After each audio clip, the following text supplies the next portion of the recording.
우리 하나님께 쓰임받는 삶이라는 제목으로 우리 요셉에 대한 이야기 또 계속해서 듣도록 하겠습니다.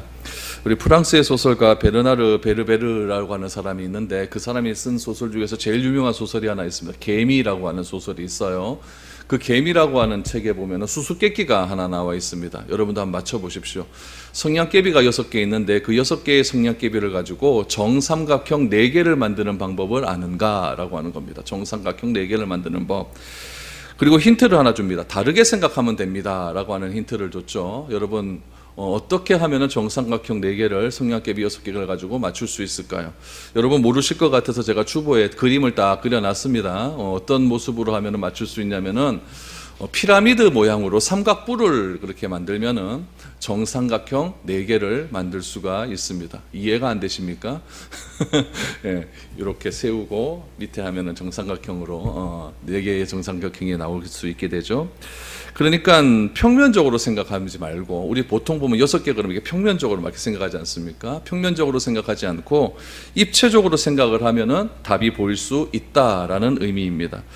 여러분 우리가 예수를 믿어 하나님의 자녀가 되었습니다. 그리고 하나님의 말씀대로 살아가는 것은 우리가 어떤 의미를 가지고 있냐면은 평면적인 삶을 떠나서 이제는 입체적인 삶을 살아야 된다라는 것을 의미하고 있습니다. 그런데 이 평면적인 이 땅에서 우리가 살아가면서 입체적인 사고를 가지고 살아간다는 것이 그렇게 쉽지 않습니다.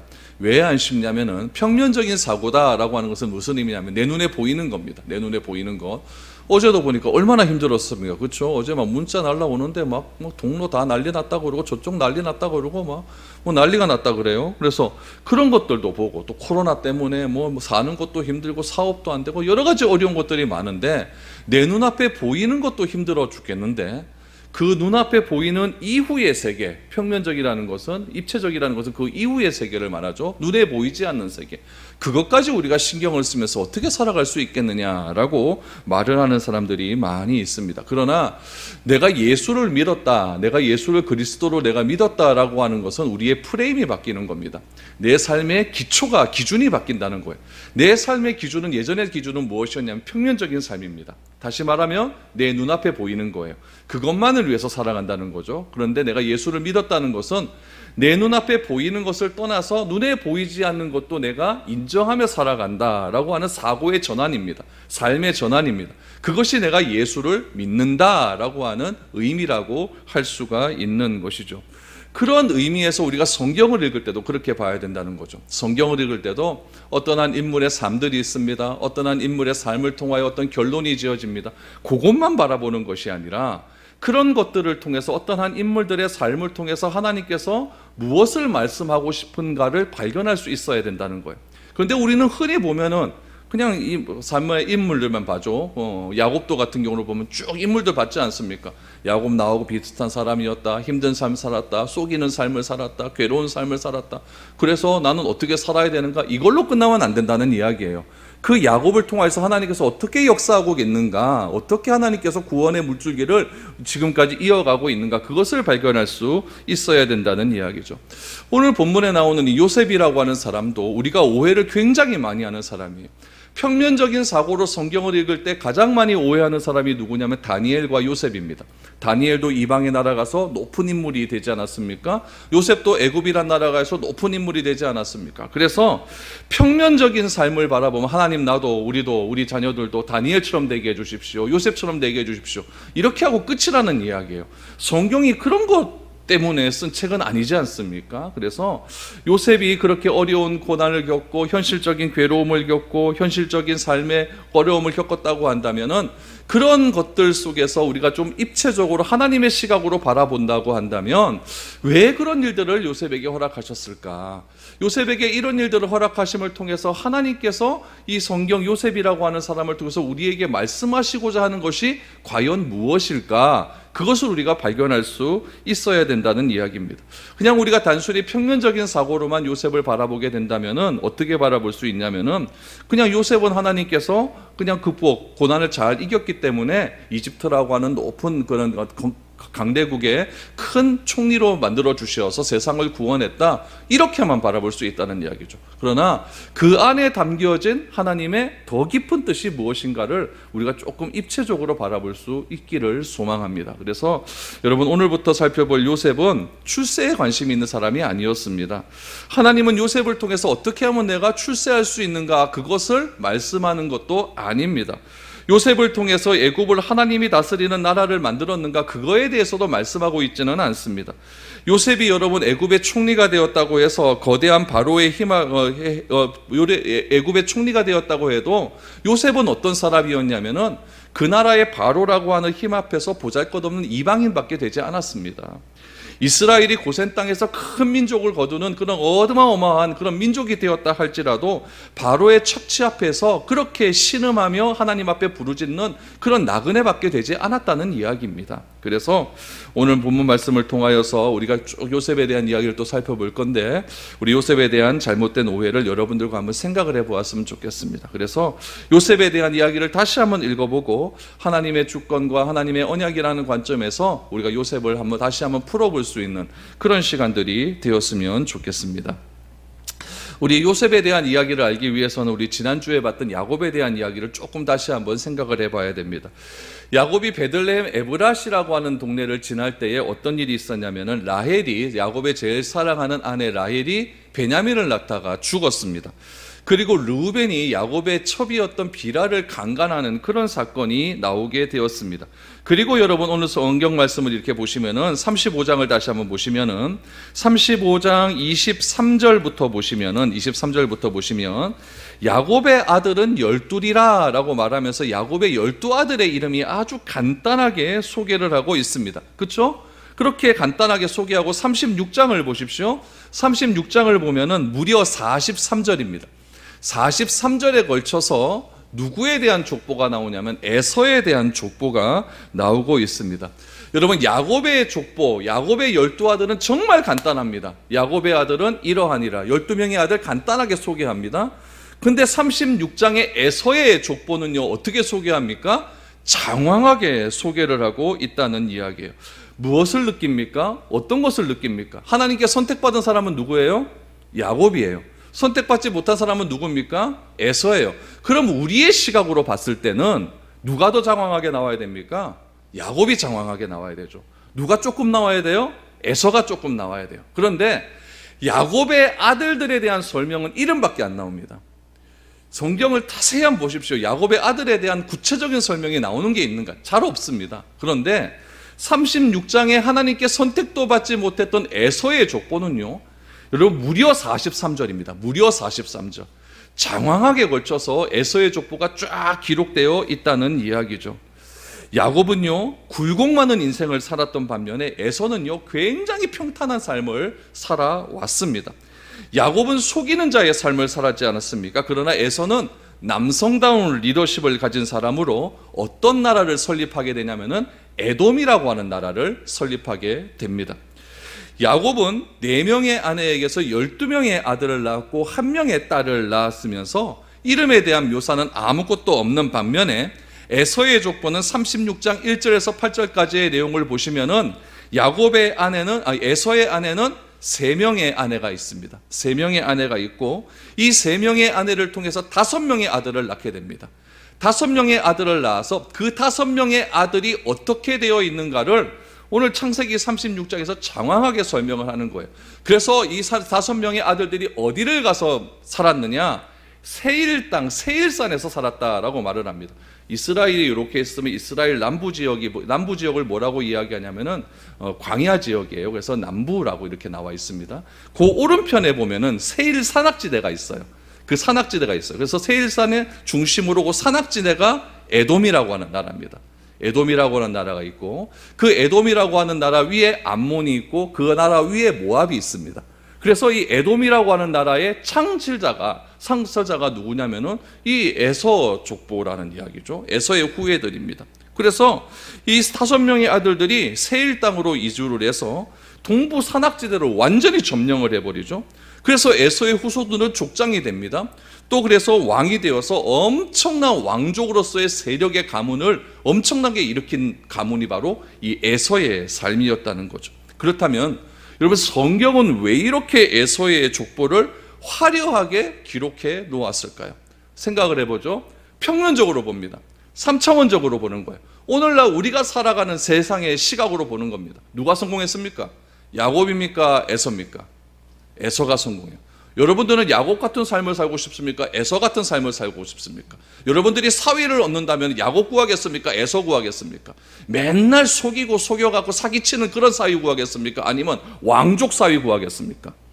당연히 에서죠. 괜히 아닌 척하지 마십시오. 당연히 에서죠. 에서 같은 사위가 낫죠. 그러나 여러분, 야곱은 보십시오. 야곱은 기근이 납니다. 나중에 기근이 나지 않습니까? 기근이 났을 때 먹을 것이 없어요. 먹을 것이 없어서 아들들을 어디로 보냅니까? 이집트로 보내잖아요. 그만큼 궁핍했다는 이야기예요. 에서는 어떻게 했을까요? 그런 이야기는 한마디도 나오지 않습니다. 왜 나오지 않았을까요? 에서는 잘 살았기 때문에 그런 거예요. 적어도 성경의 기록을 보시면은 에서의 가정은 부부지간에 다툼도 없었습니다. 에서의 가족은 아들들이, 자식들이 사고친 일도 없습니다. 에서는 호탕한 성격이라서 또 특별히 가족을 너무너무 사랑하는 그런 사람이라서 동생 야곱에게 몇 번을 속이고 사기를 당했음에도 불구하고 아주 큰 대인배적인 마음을 가지고 야곱을 용서하는 사람이었어요. 성경에 나오잖아요. 그렇게 용서했다고요. 에서는 야곱보다 훨씬 나은 사람이었다는 것을 여기에서 보여주고 있습니다. 그냥 단순히 3차원적인 우리의 시각으로 보면은 에서가 훨씬 잘난 사람입니다. 그러면은 하나님도 우리 시각과 동일하다고 한다면 에서를 통해서 뭔가 이루시는 것이 맞겠죠. 그러나 하나님은 그렇게 하지 않는다는 이야기예요.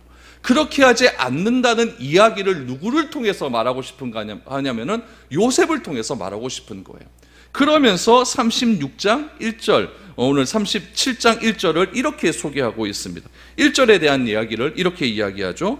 야곱이 가나안 땅 곧 그의 아버지가 거류하던 땅에 거주하였더니 라고 말합니다. 야곱이 지금 가나안 땅에 들어왔습니다. 그래서 그의 아버지가 거류하던 땅에 있었다 그랬어요. 그의 아버지가 거류하던 땅은 어디냐면 지금 헤브론이라고 하는 땅입니다. 지금 이스라엘 거의 남쪽 지방에서 있어요. 헤브론에는 막벨라, 아버지가 죽었던 막벨라 굴도 있고 지금 아버지가 거류했던 그런 땅이 있었습니다. 그리고 헤브론에서 지금 잘 살고 있는 거예요. 특별히 1절 말씀해 보니까 그의 아버지가 거류하던 땅이라, 거류하다라고 하는 말이 나옵니다. 이 거류하다라고 하는 이 단어는 순례자들이 사용하는 단어예요. 그래서 먼 길을 여행하다가 잠시 머물고 지나칠 때 무슨 말을 사용하냐면 거류하다라고 하는 말을 사용하고 있는 겁니다. 그러니까 지금 야곱의 삶의 마지막 막바지에 와가지고 성경은 어떻게 이야기하고 있냐면은 야곱이 그동안에 여러 가지 어려움을 당했지만 하나님께서 야곱을 실질적으로 부르시고자 하는 목적지는 여기에 있고 그 목적지를 향하여 지금 지나가고 있다는 이야기입니다. 그 목적지는 어디겠습니까? 열조들이 있는 하나님 나라입니다. 그 땅을 위해서 지나는 나그네적인 삶을 살고 있다는 것을 이 거류하다라고 하는 말로 지금 우리에게 대신하고 있습니다.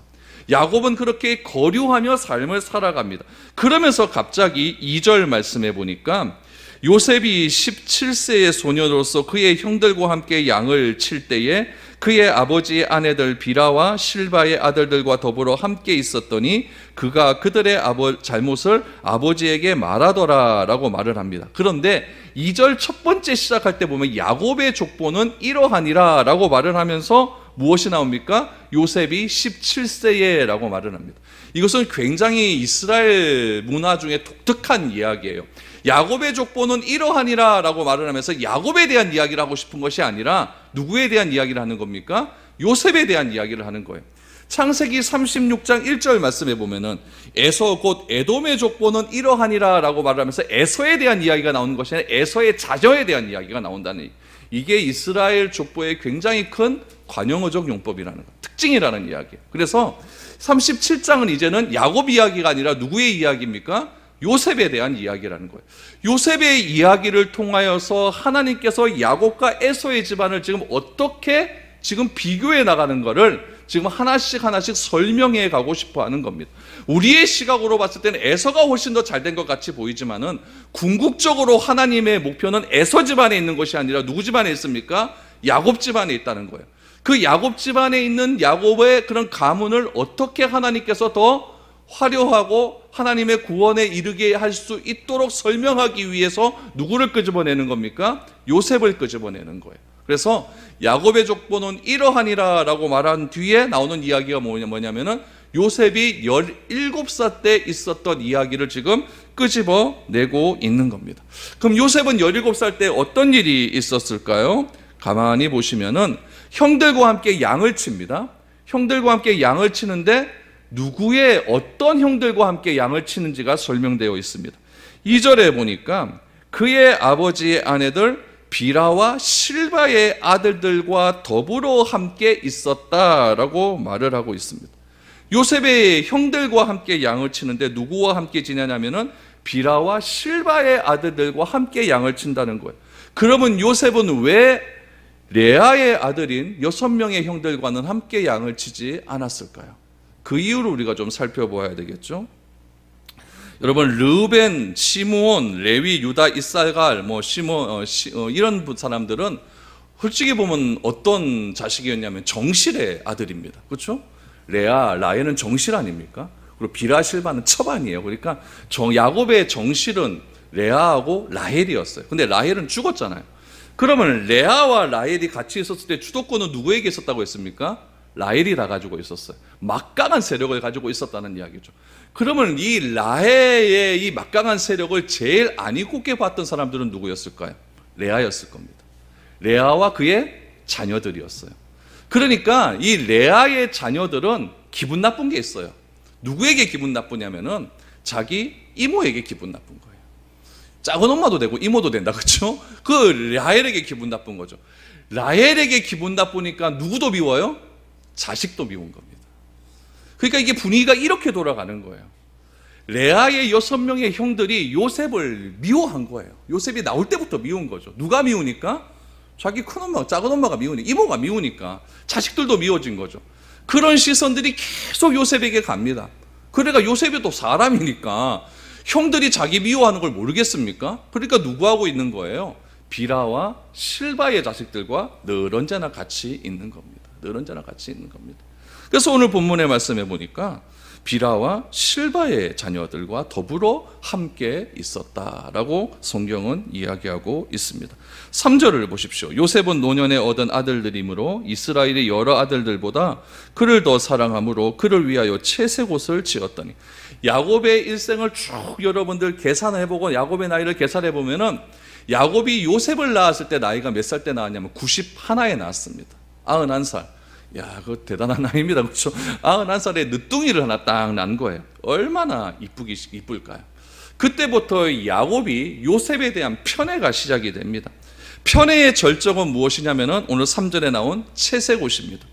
여러분, 채색옷은 어떤 사람에게 입혔냐면은 첫 번째 왕족에게 입힙니다.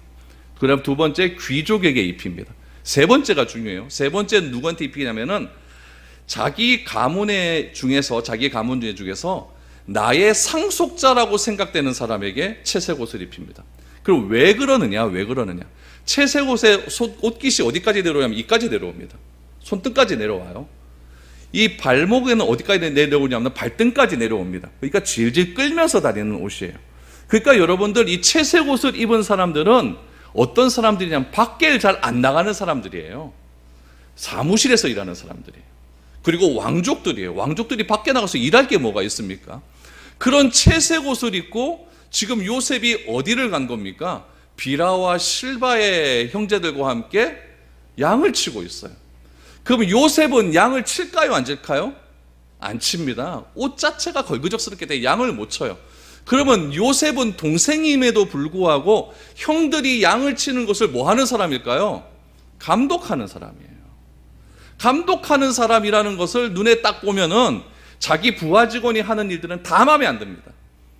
상사가 부하 직원들 마음에 드는 일이 있을까요? 잘 마음에 안 듭니다. 그렇기 때문에 그런 일들을 하나씩 자기 아버지에게 고자질하기 시작을 하는 거예요. 여기서 좀 몇 가지를 생각해 볼 수가 있겠죠. 야곱이 요셉을 이래 보내놓고 요셉을 딱 품에 안겨놓고 이렇게 말할 수가 있습니다. 형들 일 잘하더나? 그러니까 요셉은 거짓말을 잘 못하기 때문에 그냥 있는 그대로 얘기했을 수가 있어요. 눈치 없이. 있는 그대로 얘기했는데 이것이 형들의 눈에 봤을 때는 고자질이죠. 요셉은 있는 그대로 얘기하고 솔직하게 얘기했는데 형들의 눈에 봤을 때 눈치 없는 동생이라고 볼 수가 있는 거예요. 그러다 보니까 자꾸 오해가 쌓이게 되는 거죠. 시기함이 쌓이게 되는 거예요. 형들의 눈에는 저 채색 옷을 누가 입어야 됩니까? 르우벤이 입어야 되죠. 장자가 입어야 되죠.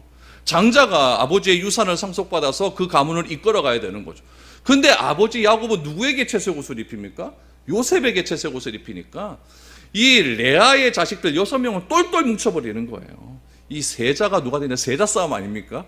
똘똘 뭉쳐갖고 요셉을 미워하고 시작하는 겁니다.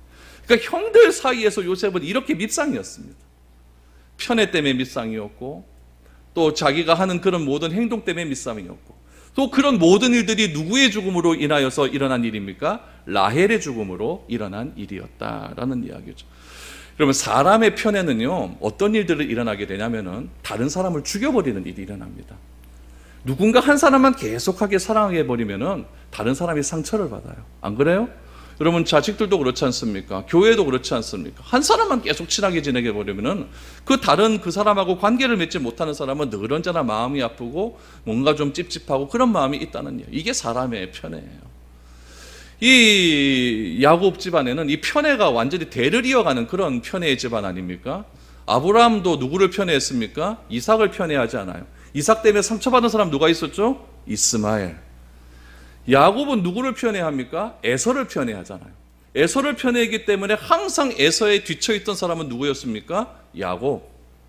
야곱도 편애를 합니다. 누구를 편애합니까? 요셉을 편애해요. 요셉을 편애하다 보니까 항상 상처받는 사람은 11명의 아들.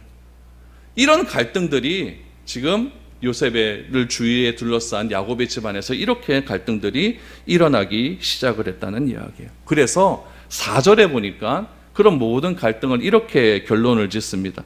그의 형들이 아버지가 형들보다 그를 더 사랑함을 보고 그를 미워하여 그에게 편하게 말할 수 없었더라. 저는 여기서 주목하는 게 그에게 편하게 말할 수 없었더라. 여러분 르우벤과 요셉의 나이 차가 얼마나 날까요? 한참 나지 않겠습니까? 근데 그 형이 요셉에게 말을 제대로 하지 못하는 거예요.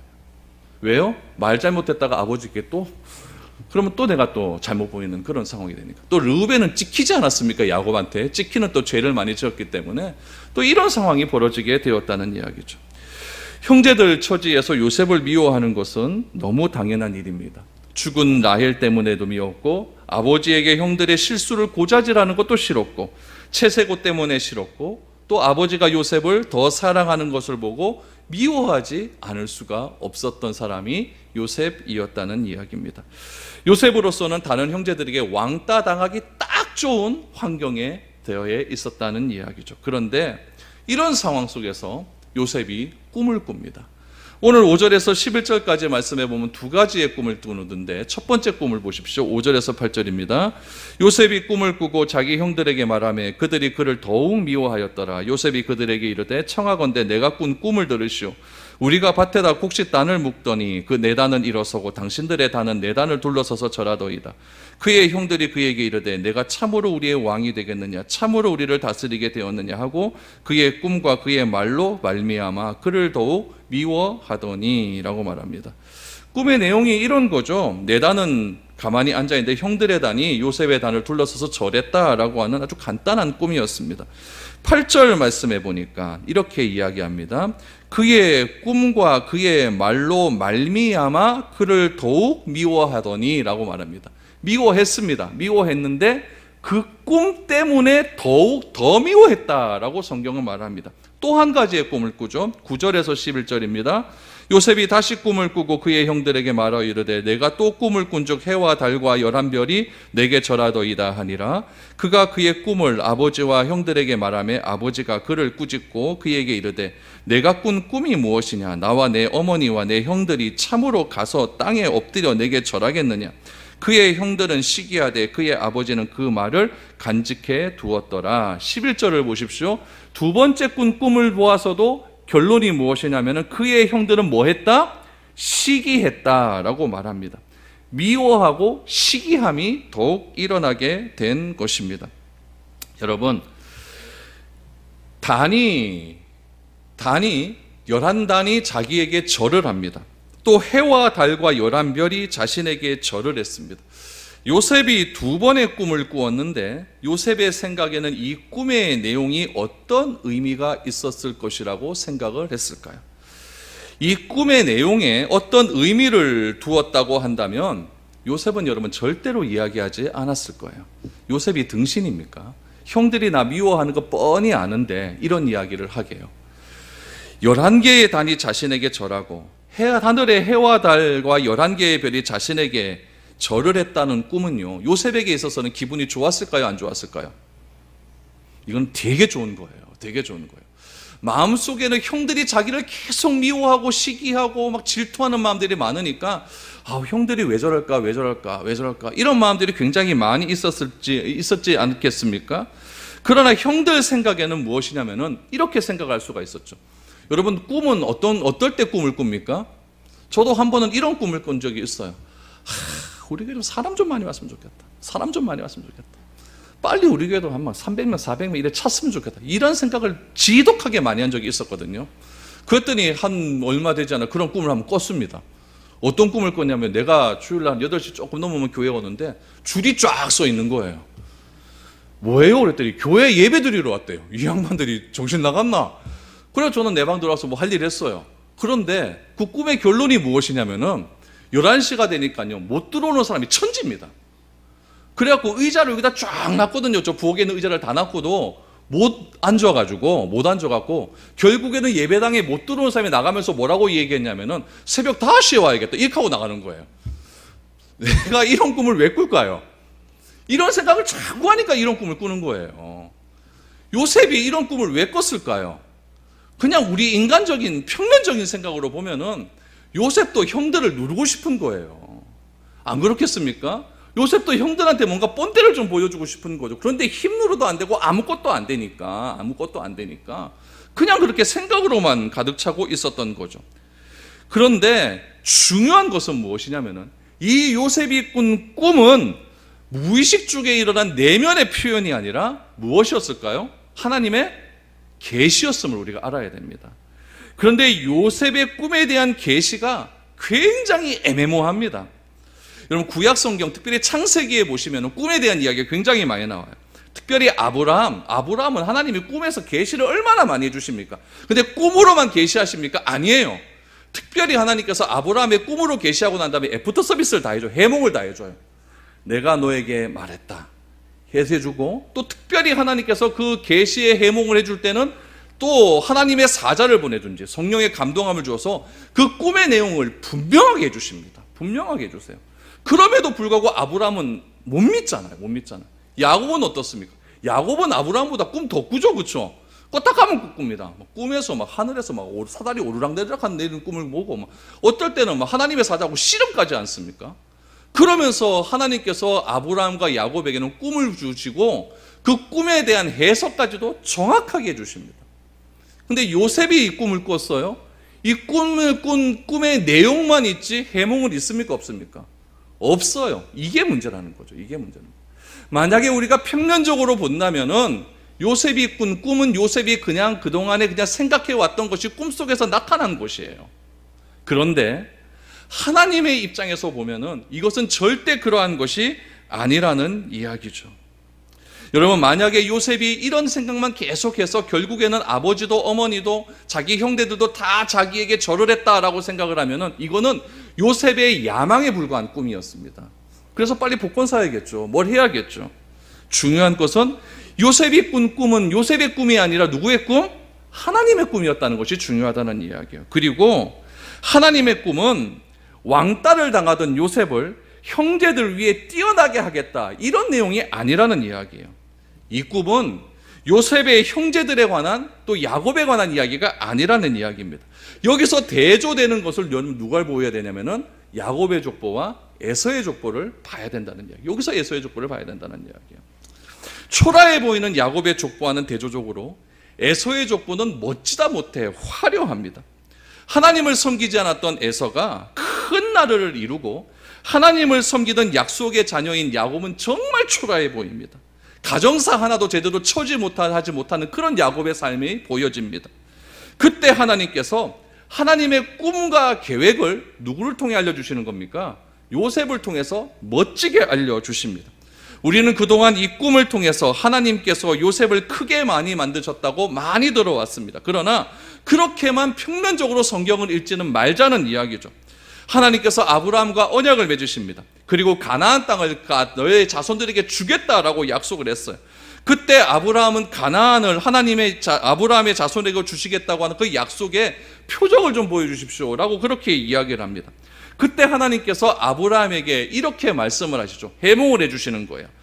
아브라함의 자손이 이방의 객이 되어서 400년 동안 너는 이방 나라의 종이 될 것이다 라고 말씀하십니다. 성경 한번 찾아보죠. 창세기 15장 13절 14절입니다. 이게 하나님께서 아브라함에게 보여주신 꿈에 대한 해몽입니다. 같이 읽죠. 시작. 여호와께서 아브라함에게 이르시되 너는 반드시 알라. 내 자손이 이방에서 객이 되어 그들을 섬기겠고 그들은 400년 동안 내 자손을 괴롭히리니 그들이 섬기는 나라를 내가 징벌할지며 그 후에 내 자손이 큰 재물을 이끌고 나오리라. 뭐에 대한 예언입니까? 출애굽에 대한 예언이잖아요.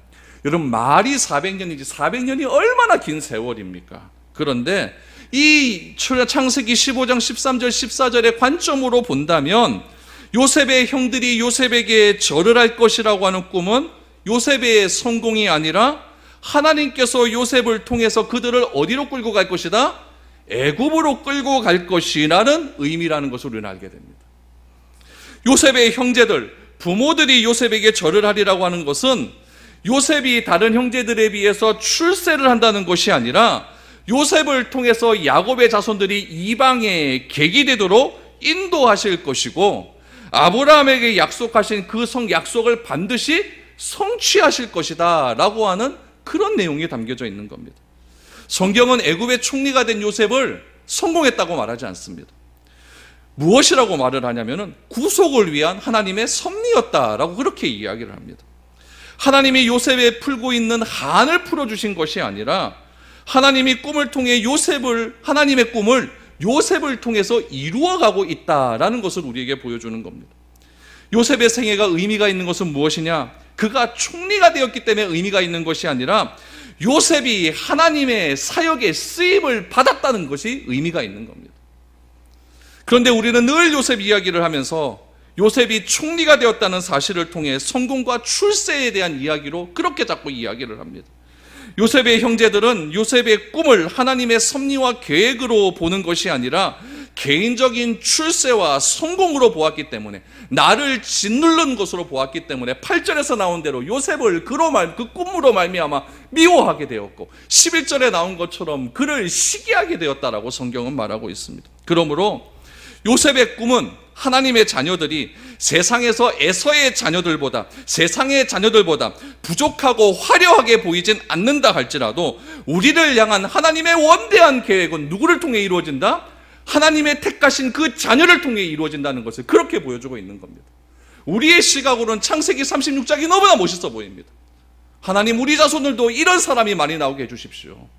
야곱의 자손은 그거에 비해서 너무나 초라합니다. 강간하고 살인하고 서로 시기하고 질투하고 왕따시키고 이 세상에서 하지 말아야 될 짓은 다 하는 것이 택한 자녀들의 삶입니다. 그러나 하나님은 그렇게 형편없는 자를 통하여서도 하나님은 그 사람을 선택하셔서 하나님의 원대한 꿈을 만들어 가시는 겁니다. 합력하는 자, 곧 그 뜻대로 부르심을 입은 자들에게는 모든 것이 합력하여 선을 이룬다. 뭐까지 합력하게 됩니까? 요셉이 왕따 당하는 것까지. 그래야만 요셉이 팔려가기 때문에 그래요. 그래야만 요셉이 팔려가기 때문에. 이런 하나님의 놀라운 계획을 평면적으로 보아서 요셉이 마치 잘해서 성공한 것처럼 생각하고 요셉이 축복을 받아서 총리가 된 것처럼 생각해서 하나님 우리도 요셉처럼 하나님께 잘해서 복을 받는 총리가 될 수 있도록 도와주십시오. 우리의 생각은 세상 사람들에게 다른 것을 보여주지 못한다는 것을 우리가 항상 우리 마음속에 갖고 있지만은 여러분 우리가 참으로 추구하고 바라야 될 것은 하나님께 쓰임받는 삶이라는 이야기입니다. 요셉의 형제들은 그 꿈을 대단한 것으로 여겨 요셉을 죽이려고 했습니다. 여러분, 다음에 보면 또 37장 또 뒤에 보면 이런 것들이 나오지 않습니까? 이런 꿈을 꾸고 난 다음에 형제들이, 다음 주에 보면 형제들이 양치로 갔었을 때 야곱이 요셉을 양치는 현장으로 보내지 않습니까? 보냈을 때 형들이 요셉을 향하여 부른 별명이 하나 있습니다. 그 별명이 뭐예요? 꿈꾸는 자라는 별명, 꿈꾸는 자. 그러면 여러분, 이 별명이 형들이 요셉에게 불렀던 꿈꾸는 자라고 하는 이 별명은 놀리기 위해서 부른 별명이었을까요? 칭찬하는 별명이었을까요? 놀리는 별명이에요. 이 놀리는 별명을 가지고 다 나이겠습니다. 우리 자식도 꿈꾸는 자가 되게 하옵소서. 요 본문의 입장에서 보면 그렇다는 이야기예요. 우리도 꿈을 꿔야죠. 꿈을 꿔야죠. 그러나 잘 봐야 된다는 이야기예요. 요셉의 형제들은 요셉을 미워하는 것뿐만 아니라 요셉을 죽이려 했어요. 요셉을 죽이려 했어요. 그러나 넷째 아들이었던 유다가 요셉을 살려냅니다. 그래서 요셉을 죽이지 말고 아버지에게 더 이상 상처 주지 말고 그냥 팔아 넘겨버리자, 이렇게 말을 해버립니다. 요셉은 훗날 이 사실을 알게 됩니다. 지금은 몰랐어요. 근데 훗날 알게 됩니다. 그래서 자신의 총리의 자리에서도 하나님의 뜻에 따라서 형제들을 용서할 수 있게 되는 거예요. 그리고는 뭐라고 말을 하는지 아십니까? 당신들이 나를 이곳에 팔았다고 해서 근심하고 걱정하지 마소서. 당신들이 나를 판 것은 하나님께서 이 사건을 통하여서 우리 가족을 살리려 하심이라. 3차원적인 입장에서 본다면 우리는 아무도 용서하지 못합니다. 나를 미워하고 시기하는 사람 어떻게 용서할까요? 이렇게 물난리가 나고 이렇게 바이러스를 통해서 이렇게 세상이 어리러진 것, 우리의 시각으로 보면 어떻게 이 일을 해석할 수가 있을까요? 그러나 저는 분명히 믿습니다. 이 시각 너머의 하나님께서 이 교회를 통하여서, 여러분 한 사람 한 사람을 통하여서 어떻게 하나님의 원대한 꿈을 이루어 가고 계실지, 우리는 그걸 기대하며 이 험난한 세상 속에서 하나님 믿는 믿음을 포기하지 않도록 도와주십시오. 이걸 간절히 기도해야 된다는 겁니다. 우리가 10년 뒤에 20년 뒤에 무엇이 되느냐가 중요한 것이 아니라 우리 교회가 10년 뒤에 20년 뒤에 어떤 교회가 되는 것이 중요하겠죠. 무엇이 되는가 보다는 누구를 위해 사는가가 훨씬 더 중요합니다. 우린 자녀들에게 너 커서 뭐 될래? 이런 얘기 많이 합니다. 어떤 애들은 저는 과학자 될래요, 저는 의사 될래요, 이렇게 얘기합니다.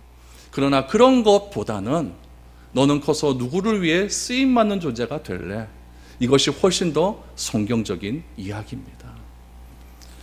우리를 하나님의 백성으로 삼기 위한 원대한 계획으로 인도하심을 믿는다고 한다면, 내 삶이 지금도 이 시간 하나님 앞에 있다고 고백할 수만 있다면, 오늘의 어려움과 고통, 너무 힘이 들고 자신은 없지만 하나님의 뜻 안에서 내가 살기를 고백한다는 그런 고백의 믿음이 있고 그런 삶이 결단이 있다면, 여러분 그것을 붙들고 우리가 살아가는 것이야말로 진정한 그리스도인의 삶이라고 여겨집니다.